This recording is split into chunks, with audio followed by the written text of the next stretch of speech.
If you're ever dealing with a Ford or any type of vehicle that has the throttle position sensor, and you're wondering why it's idling up crazy, I just stumbled onto this. So we got a Ford Econoline here. Throttle valve was stuck. Cleaned it up, put it back together, but it still wasn't idling right.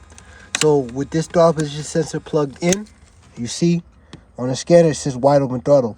But remember, the gas pedal's not even pressed down. That's wide open throttle.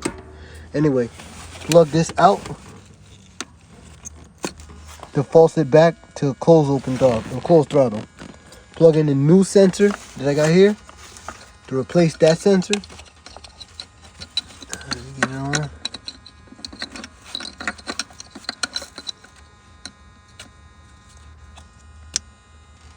Put it in, close throttle.